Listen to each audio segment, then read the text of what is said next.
Saira here, back with another video. Ooh, damn, I feel like we haven't done the sit and talk video in a long time. So we're trying the birria pollo loco. Anyways. Yes. I don't know how authentic this is gonna be, but we're gonna give it a try and rate it from 1 to 10 by the end of this video. As you can tell by the title of the video, we're gonna be telling you our coming out story. The how to come out 101. We are giving you guys an updated coming out story since the last time we did one was like centuries ago.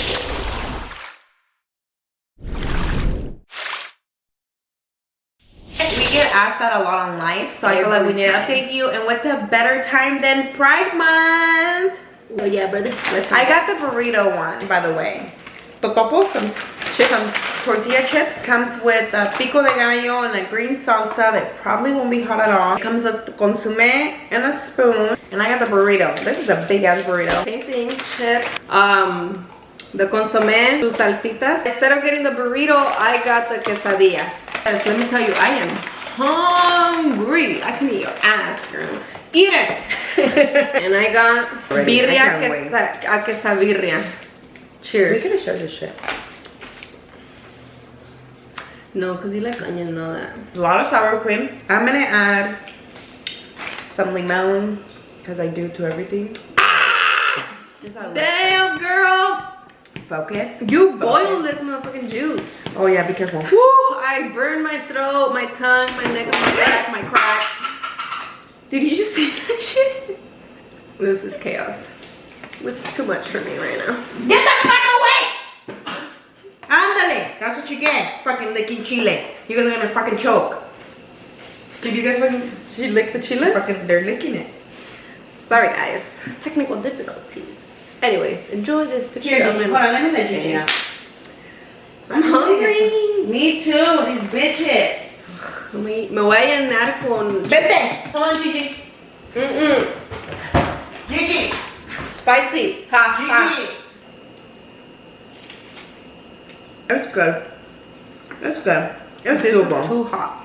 The consomme, not too bad for being pollo loco. The burrito's good. It's not the best, but it's good. Excuse me? I look like a burnt chicken nugget. I'll go first. I came out, if you know, you know, the new ones. I came out at 14 years old to my mom only because my dad is scary. My mom had this like lesbian friend and they were like best friends. Best friend. My dad to the point where he was so insecure that they had a thing going on that she couldn't be friends with her. He has a really strong character, really strong personality. Sometimes it was really hard to talk to him. So obviously, you know, if you know, you know, like sometimes it's a lot easier to talk to your mom than it is to talk to your dad. So me knowing that my mom had a lesbian friend too that she got along with and all this stuff, right? So I came out when I came out to my friends and everybody else and had my first girlfriend at 14 years old. I think I was a sophomore? 14? I was about to be 15. Yeah. I was about to be 15. So, you know, this girl caught my attention in high school. You know, she was kind of like the bad girl in a way. And I was really attracted to her. Point is, you know, one thing led to another. Girl, I'm bad. You are, baby. You're bad. You're a bad bee, girl. Yes, I know. Don't let nobody tell you otherwise. Bet. Really quick, let me try those chips. Give me one. Are they trying to or what? But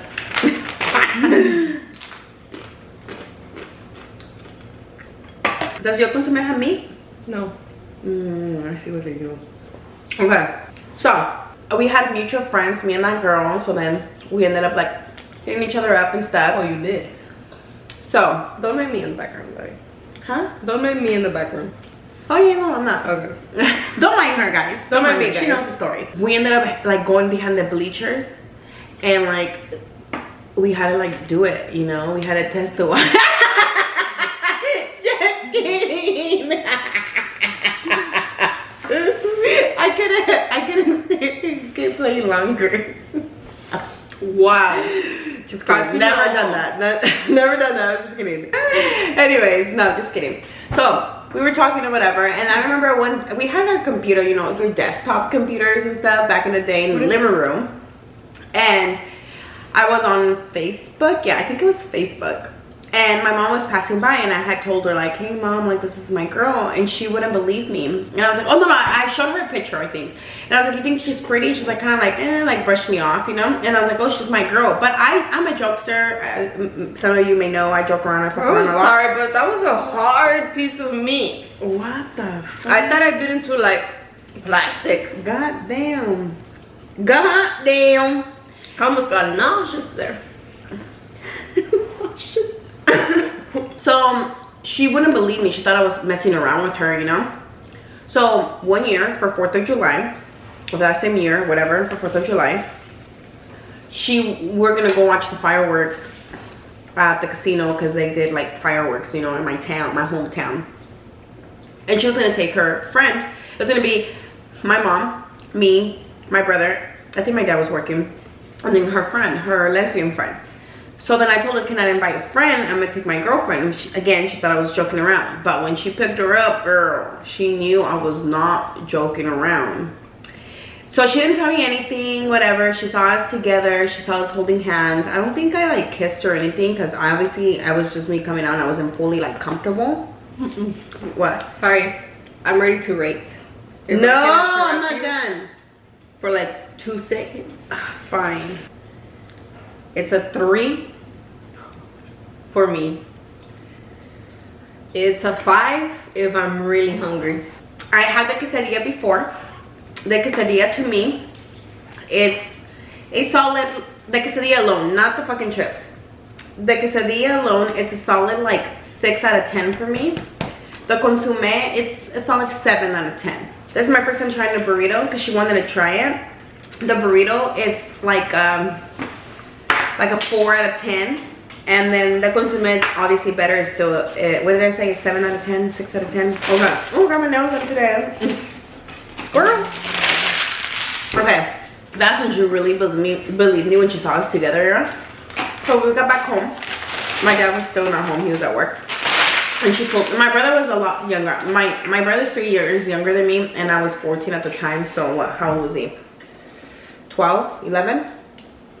Yeah, 11.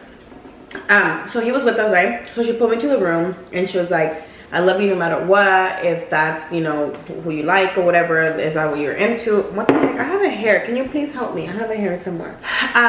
She just said, like, I don't want you like kissing or like being all over each other in front of your brother. And I'm like, yeah, totally, I respect that. Not that we were doing that, but she was just like letting me know in advance. And I was like, yeah, okay. She didn't force me to come out to my dad. And I think because she was scared for me too, like she knew that he's a bit homophobic too, you know.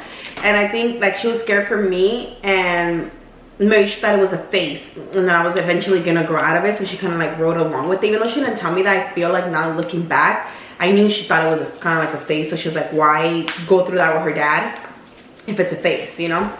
So yeah, that's how I came out. And then to the rest of my family, I didn't give a damn what they said. Like, none of them paid. First of all, my mom's side is very accepting, very, very accepting, very welcoming. Even if it's not okay with them, they're not gonna make you feel any less. They're not gonna make you feel uncomfortable, and they're not gonna make you feel unwelcome, right? Like, even if they're not okay, like it's not in their beliefs, they don't like tell me anything. And maybe because I will fucking snap back at them too and tell them their truth and their flaws, because we all have, not that being gay is a flaw, but nobody's perfect. It's a flaw in their eyes. Yes, and a flaw in their eyes. So there's everybody got dirt underneath their nails, all right? I would call everybody out. Nah. But yeah, no, my mom's family is like super like cool and accepting. So I've always been close to my mom's sister and her kids. Like, they're like brothers to me. And my cousins, you know. So I just when I brought a girl around, it wasn't the girl I came out with. Obviously it was later on in life that I did bring my current girlfriend at the time, and like everybody was cool with it, you know. Like, no, I brought my mom's family, and at the time my parents had a very divorce. So okay, so I dated this girl from the age of 14 till on and off till I was like 18. on and off because Lord, she did me dirty many times. But I was young and stupid, and she was my first love, my first girl love. So I don't know, a lesbian community, you know what your first girl love means to you sometimes, like especially what when does you're it young. mean to you right now? To me, nothing. To me, nothing. To me, like, it taught me a lot of fucking lessons. And if me today would tell a mocosa, bitch, bounce the first time you call her texting you from her girlfriend's phone. Yes, when we started talking, she had a whole ass girlfriend. Little side note though, she had a whole ass girlfriend. But anyways, that would be for another story, another time. I would be like, drama with the exes. Nah. I told the story on live on TikTok though. Yeah, but anyways, so yeah, I never came back to my dad. And so I was on and off with this girl until I was 18. And when I was 18 and graduated high school, I moved to Fresno to go to school. And when I moved, my parents got a divorce. We cried about it later. And my dad decided to leave to Mexico because apparently to him, he had nothing else left here. Me and my brother didn't meet each other at the time, I guess. But anyways, that's for another motherfucking story too.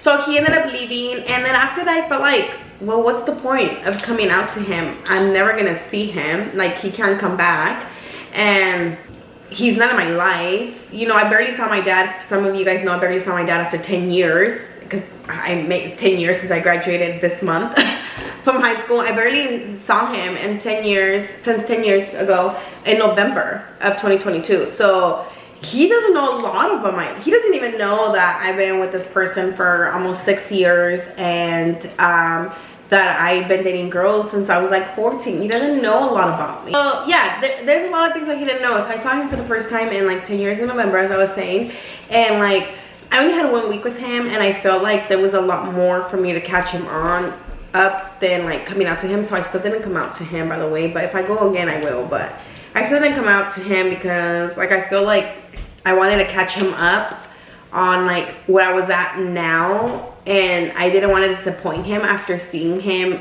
I know it shouldn't matter, but whatever, it got to me.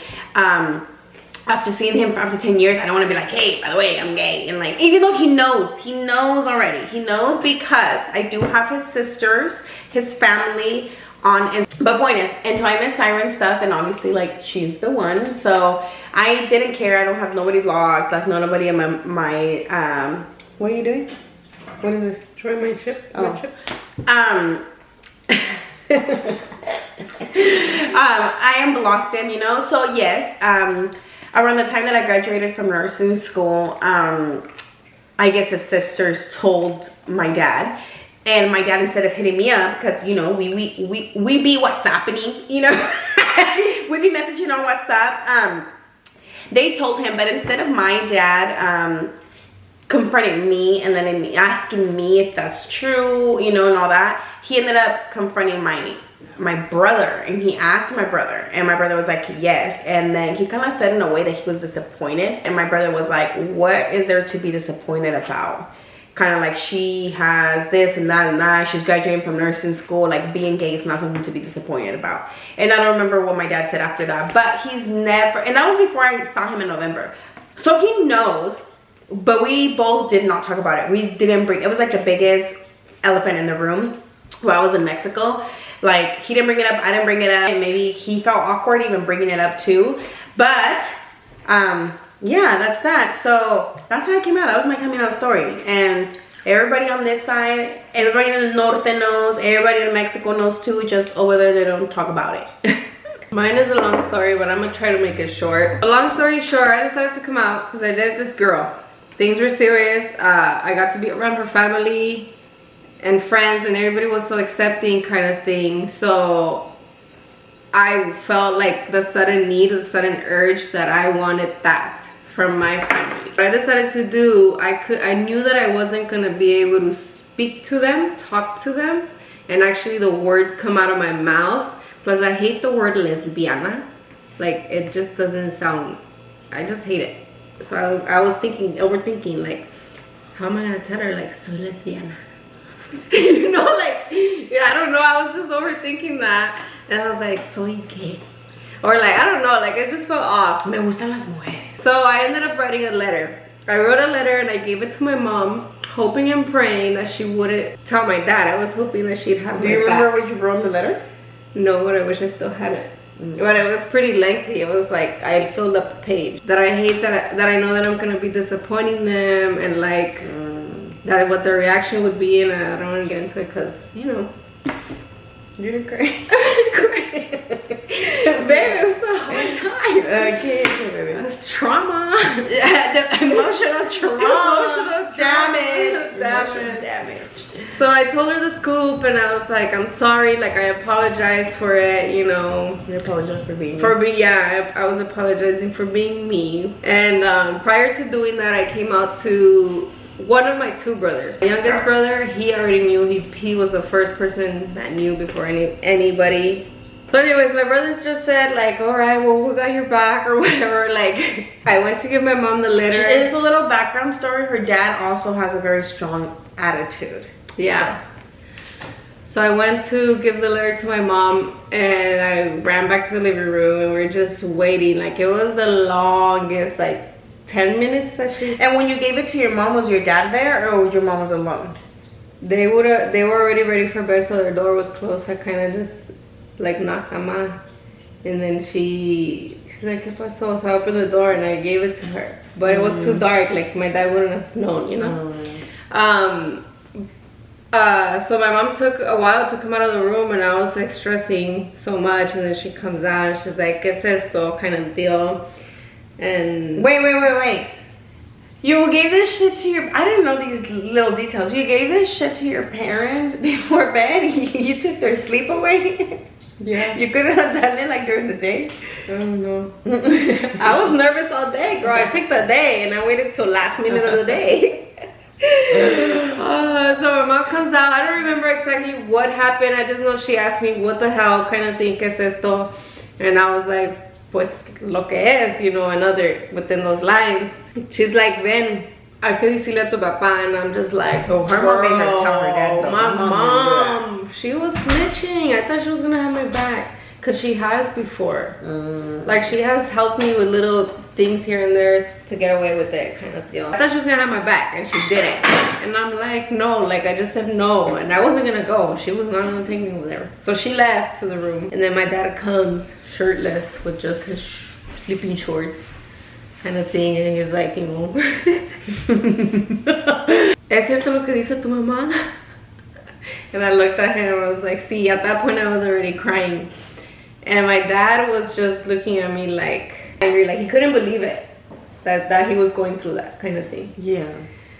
And he said, who did I see it from? Like, who influenced it? Like, nobody from the family is gay, kind of shit that he knows of, because you never know. I thought he was gonna whip my ass, and he didn't. Thank God, because God. And all he said was to leave all the gayness out of his house. Like, respect his household. Let me just take it off your back. Yeah. Throw it out the window. Yeah, like not under his roof. So ever since that day, I felt awkward just taking any girl over, even if it was actually a friend that is actually straight and whatnot. And unfortunately, they didn't come around as fast as Ohrommy's mom and family. It was, my mom asked me to pretty much hide it, like, in other words, because she told me not to do things in front of my little sister, not to let it be known. And then she at one point also asked me not to tell like other people. Somebody from the family asked my little sister if I was fully gay or if I was bi. And my little sister said no, she's lesbian, kind of thing. And my mom found out, right, that Melissa said that, so my mom got mad at her. This was prior to her fully coming around. It took about 5 years for them to come around. Both of them. Both of them. First, my mom came around with the, I am 100% sure that my mom is accepting. I feel like she was struggling with it because of the, what are they gonna say? ¿Qué van a decir tal de fulano de tal? Yeah, she worried more. I don't know about her dad, but for sure her mom did worry a lot about what other people were gonna say about her daughter. And I think that my mom started coming around when I started deciding, fuck it, I'm just gonna be open about it. I came out to her sister. She has a lot of sisters. But that was with me. Yeah, that's when everything I was was already with me, okay? dating her, pretty much, when she started coming around. And so the sisters were like all cool and accepting as soon as they told me, like, oh my god, like you could count on me, like I'm sure that it's the same thing as dating a man. Them being a little like uneducated about it, like. But they're so funny. I love her. Yeah, tias. I love my all her tias with all my heart, all of them. They're amazing. Yeah, they're sweet souls. So I feel like telling them and them being accepting kind of helped in a way with my mom. Yes. Because she's really close to her sisters. Yeah. Especially two in particular. And they're like, we're always with them.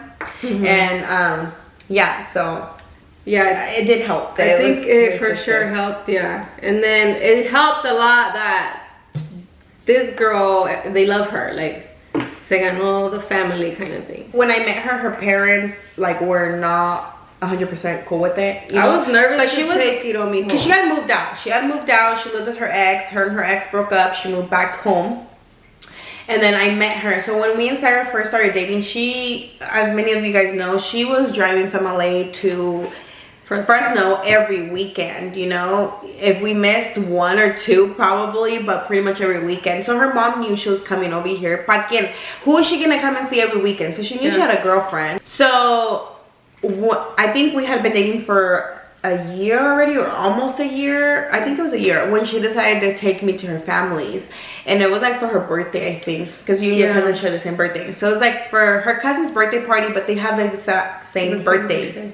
So she wanted to take me, and I was like, oh, but she seemed so chill about it that I was like, okay, they must be cool with it now. I don't know. I didn't feel like they were not cool with it yet. But I'm not one that will back down, and I'm not a scary cat like that either. And also I remember it meant, like, you meeting your partner's family meant a lot, because you had made comments Oh yeah, before. I made that very clear. Yeah, you had made comments before that you're a family person, and I am. that if you can't be around your partner's family, something like that. I love to be with her family more than she loves to be with her own family. Yeah. Every time we go to LA, I'm like, are we gonna go visit your family? And she's sometimes like, sometimes we're in a rush, you know? And I'm like, we have to go visit your family, you know? So. Not because I don't want to, okay? No, because sometimes she just wants to get home. Sarah's a homebody. I just want to get home, or then sometimes I think about if I get there, now they want me to do favors and run errands for them.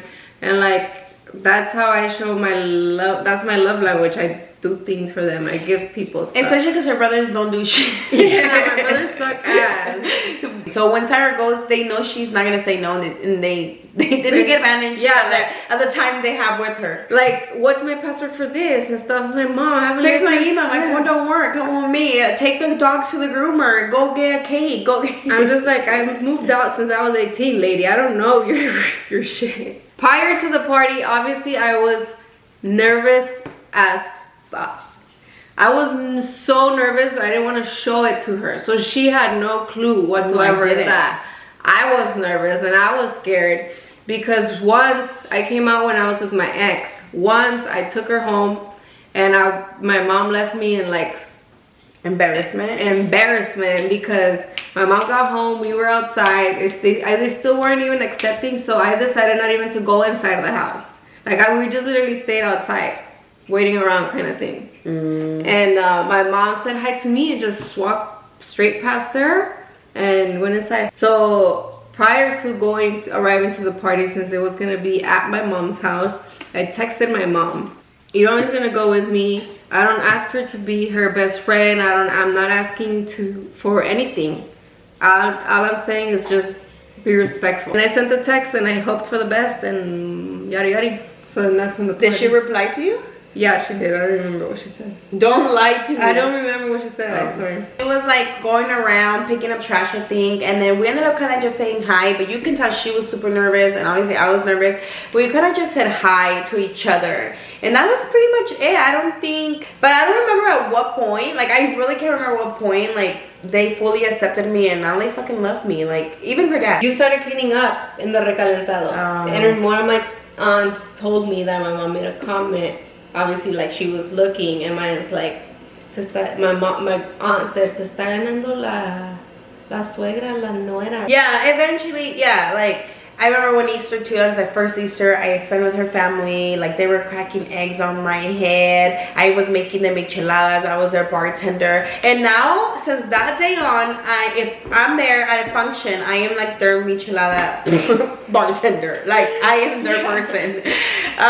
But yeah, like her dad, I remember he ended up going for like a handshake, and I'm like, oh, yo abrazo. Like I said, oh, not me, I hug, and I ended up hugging him, and since then, like we hug. And yeah, I love her family. I feel like they really love me, and it's cool. Like it's cool. Saira was really happy that her family loved me and that they came around. Dude, I remember the first 2 times, which was that party and then the Easter. I remember that I left. I don't even want to get sentimental or whatever, but I'm gonna get sentimental. Like I left just mind blown that I love you. Well, it's because I never saw it. Like I had lost hope, and the fact that I saw my family and my girlfriend together. Oh baby, you make me cry. Aww. Like, no, seriously, I never, people kept telling me it takes time, give them time. But after 4 years, I was like I didn't have hope anymore. So when those 2 times, I was, and you were used to it. Like, you were always surrounding with acceptance. Yeah. So to you, it probably didn't, like, it wasn't big as a big no, deal. it wasn't. To them, to me, kind of thing. Yeah. No, it wasn't. But... yeah. But yeah, and now we're here, and like not too long ago, they told Saira that nobody else is welcome. They told her if we ever break up, she can bring no bitch. That I can't take any bitch over. There they. Imagine you taking another bitch to my family. Oh fuck no. To my grandma. I wonder how my grandma would act. Like, I hope she doesn't like her. I don't care. Because when I'm waking up, baby, there's nobody else. But yeah, ta-da! That's like coming out story. So as you guys can tell, Saira had it a little rougher than I did. She pretty much had to leave her home in order to feel comfortable because she had to leave the gayness up though. she had to take off her costume. I didn't start getting close to my family till maybe 2 years after dating ohrommmy. So my relationship... I feel like a year and a half. Yeah, that's about. My relationship with them grew in the last 3 years. So my relationship with her family, I think our relationship grew together with her family too though. Yeah. Yeah, because your relationship grew with them as long as with me. Like I think as a couple we grew a relationship with your family. Yeah. But they're fucking around, baby. If we ever wake up, they're gonna accept. They love you. They're gonna accept whoever. Maybe. We're not gonna break up. We're not. What the fuck? Who's fucking saying that shit? Me on TikTok. I was trolling on TikTok. Wow. You gonna troll? All the tumbleweeds came out, dude. Oh, for real? I haven't checked it since. All of them. They like the cheese. Damn. All right, you guys. Well, in that note, we're gonna leave you guys with that. Don't even waste your money on this pollo loco birria. Go get yourself some real fucking birria at a real Mexican. Honestly, for real. I love pollo loco for other things, not it. Happy Pride, you guys. If you're struggling coming out, fuck. We're not gonna say it's gonna get better because it doesn't for a lot of people. But yeah, that's why I mean, paused, she got lucky that it did for her in her situation, and I was great, and I'm grateful that I didn't have a bad experience. But just remember, we create our own family. Yes, we do. So if you're struggling and they don't accept you, then they don't truly love you. You're not alone. You know, because if they loved you, they're gonna accept for who you are and what makes you happy. It's not about their life. They done live theirs. It's about you living yours and how you want to live it. So if they never come around, you have to make a peace with that for you to be happy, for you to find happiness. And remember, you create your own family. You have a huge community that will accept you for who you are. Ooh! Wow, see? Dr. Phil. Coming up with my podcast. Phil, tiene un año announcing it. No, for real, before the year ends. I'm not even going to put a date, but before the year ends, guys. All right, bet.